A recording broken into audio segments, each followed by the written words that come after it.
So in this video we are going to be continuing to take a look at a scenario where civilization starts over. We are now on episode 26 of the series, and in the last episode we saw a few wars take place around the world, we saw a union break up, and we saw some colonisation, and at the very end of the last episode we saw a war be set up that I will now be covering. If you do end up enjoying this video, please make sure to like and subscribe, and let's get straight into it. So the war that I am talking about here is of course the war between the United States of Brazil and the French. So, the United States of Brazil had received funding at the very end of the last episode to go and attack the French. They also desire this French land to connect up with their exclave down here, following the Rio Purchase. So the USB is going to be continuing to move into France. They captured one major city in the last episode right here, and now their goal is to kind of take the coast fully, and this will hopefully allow this area to fall, as well as maybe even causing the French to surrender. The USB does see a lot of success at first, however then the French are going to put like a lot of power into this. The French value this very highly as this is their last American colony, so if they lose this they're kind of screwed. The only other colony they have is this one small one down here in Africa, so they really want to keep hold of this. They will launch a very large offensive down here, and they almost meet up with the USB border. However, then the foreign power that was funding the USB is going to ramp up their funding even more, and it's essentially going to make it a 2v1 against France. However, it's definitely not to that extent. So the USB is going to start to see a lot of success again. The USB is also going to send out some special forces into these more jungle areas. I believe this area is still jungle. It might not be though. I actually know. I'm pretty sure it's jungle. I might be wrong, but yeah, these special forces are going to be moving into this jungle area, and they are even going to be connecting up with other special forces moving in from the south, and this allows all of this area to fall, a very big blow for France. These troops are then going to start squeezing in on the French colony right here. However, then the French are going to be doing something very interesting. They're actually going to be launching a naval invasion of the mainland areas of the USB. An extremely large French force is going to be landing right here, capturing these two major cities, and then moving in to take this third one, and these guys are then going to be rapidly approaching the capital. This catches the USB extremely off guard, and they're going to be forcing some troops to move back, even allowing this major city to be recaptured, and this is actually very good for the French, and it's a very good distraction. These forces are then going to be approaching the capital right here, and they even reach the outskirts of the city. The USB forces, however, do something pretty interesting, and that is, when they arrive, they kind of move in the direction they're arriving, so they slam forces through this area, and you make extremely large gains right here, and this kind of forces the French to retreat out. However, the effect is still there as the French do manage to make a few more gains. But then the full USB army that's over here is going to hit the French forces once again, and this is going to be an extremely large push. The USB is now, like, they're very nationalistic, I guess, to do this. And we see a lot of forces hit, and we see a lot of forces decide to join up with the army. These two major cities are then captured, and the USB forces then continue to squeeze in on the French territory. And the final major city is then approached as the last battle of the war takes place, which ends in a victory for the USB. All of this land is then going to be encircled, and the French are going to be leaving the war. So, the USB has just managed to defeat France, and that is very good for them. They have just taken over this land, and they can now connect up with their exclave down here. So, in this peace treaty, which I'm just going to draw it now, very simply, this whole land is just going to be annexed into the USB. The French are extremely annoyed by this, and for the next few years the French are going to be trying to investigate who actually was funding the USB. They know a country was funding them, but they have no idea who it was, and I'll let you guys try and figure out as well. But now we need to move over to Greece, because something pretty interesting is going to be happening here. So, following the Andrianic Wars, the Pink Romanians, the Turks, and the Egyptians had been given some occupation zones, and these were to be leased for 10 years, and the 10-year time has just ended, so these guys are going to be giving this land back to the Greeks. While I do this, there is one thing I want to talk about, and that is Andreas. Now, I didn't do a very good job explaining this, but Andreas wasn't like Napoleon. Andreas wasn't like a full on dictator of Greece. He had power in Greece. It was like a consul system, but if it actually wasn't corrupt and the power was split evenly. So, what they tried to do in real life, but then Napoleon kind of just was power hungry and took it over. So, Andreas was not like a full on dictator having full control of Greece. I didn't mention that in the video, which is something I probably should have, but Andreas did not have full power over the Greeks. Now, what I'm drawing here is land that the Turks are actually going to be getting. The Turks do decide to take some land out of the Greeks, and this was allowed. It did say in the peace treaty that the countries could take some land out of their occupation zones if they did want to, and it's only going to be the Turks doing so, and the rest of the land is going to be going back to the Greeks, just like this. Now, going over to Gibraltar, something similar is going to be started by Morocco. However, Pyrenesia and Galicia are very reluctant to give away this land, and we might see, instead of this land being given away peacefully back to Gibraltar, we might see some forceful stuff happening. Next up, we're going to be heading over to Siberia, as Baikal is going to be taking just a little bit of this land. They did get in on the invasion of the Pink Country last episode, so they already expanded just a little bit from that. But now we're going to be taking a look at our daily Japan updates.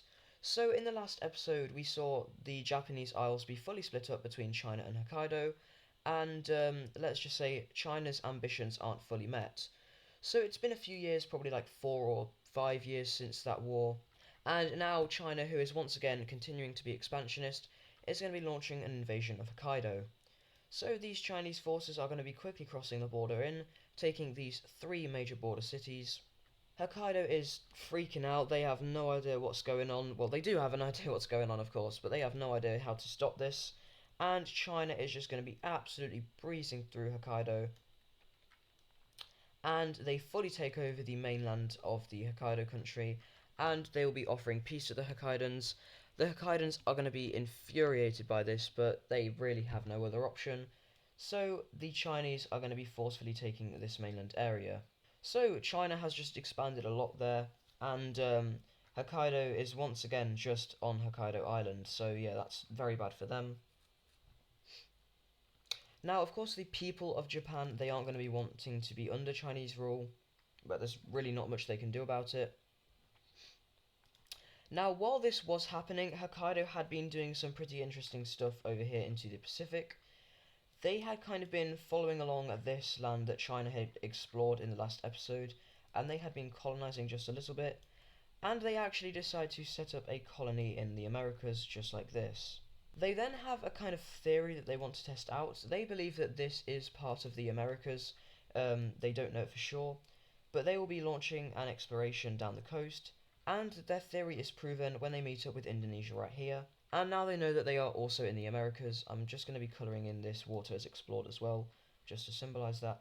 And now all of this American land is going to be fully connected up. Now, moving down over here to the Amazon rainforest, the last bits of this are going to be explored.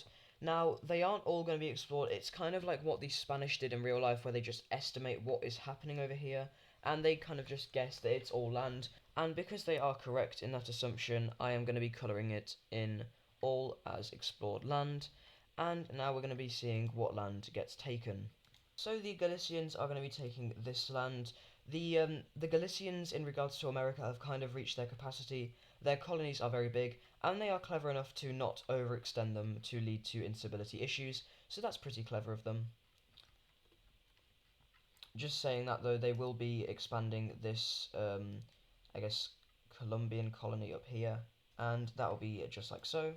The Chinese, once again, are going to be taking a very big claim. They are going quite in on colonization.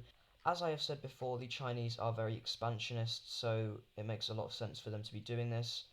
And instead of, being expansionist by invading countries, they're just doing it by colonizing some unclaimed land. So that's, I guess, a better alternative.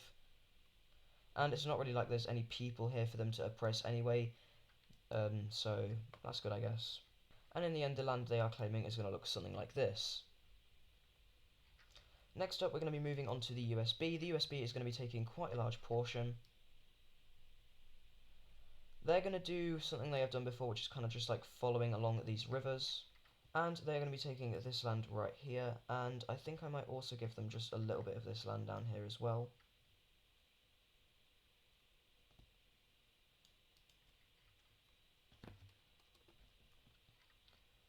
As well as a portion of land up here.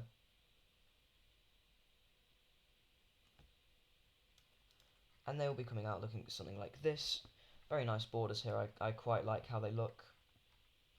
And this leaves only a very small patch of land in here in South America, as well as at the very bottom. And I'm just going to give this land to Galicia. They aren't exactly settling here, but they have claimed it, and I may as well just give it to them anyway. So yeah. Now, in regards to North America, I'm probably just going to draw in all in one go, as it's like not really too much that's going to be happening. So this is what we're going to be seeing today. The Swedish are going to be taking this land. The English are going to be taking this land, and also there's something else I want to talk about with that. The Indonesians are going to be taking this land right here, as well as a lot of these Canadian islands. The Pyreneesians are going to be taking this land right here.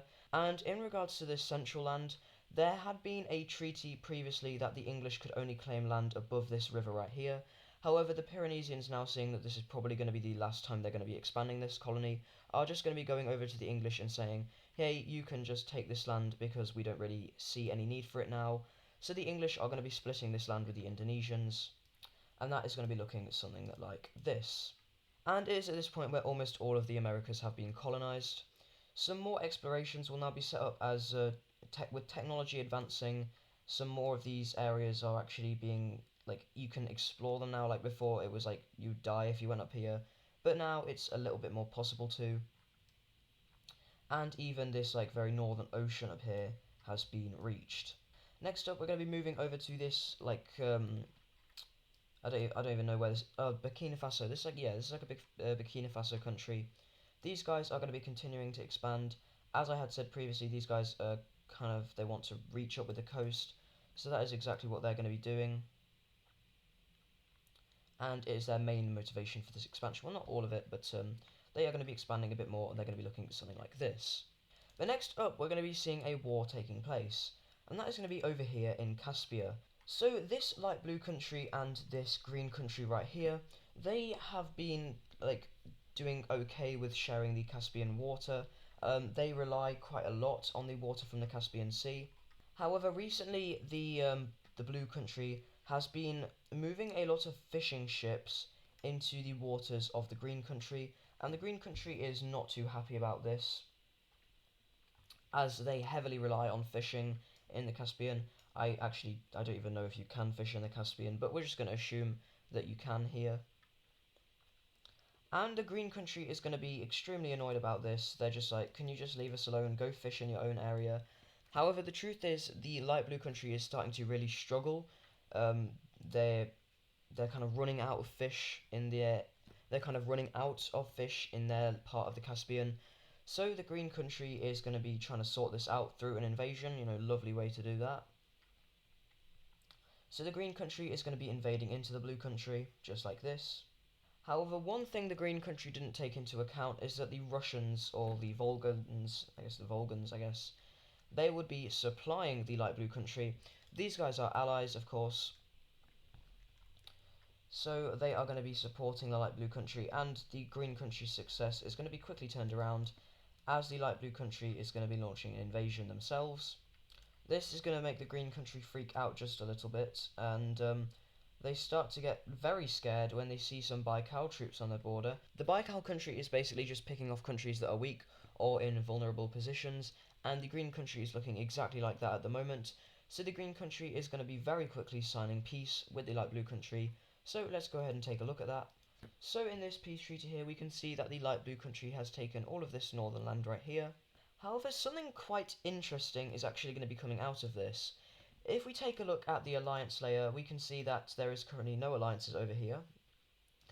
However, then Volga is going to be establishing an alliance, as I've kind of hinted to, with the light blue country. However, something extremely interesting is going to be happening from this, and that is the green country right here is going to be invited to this 3-point star alliance.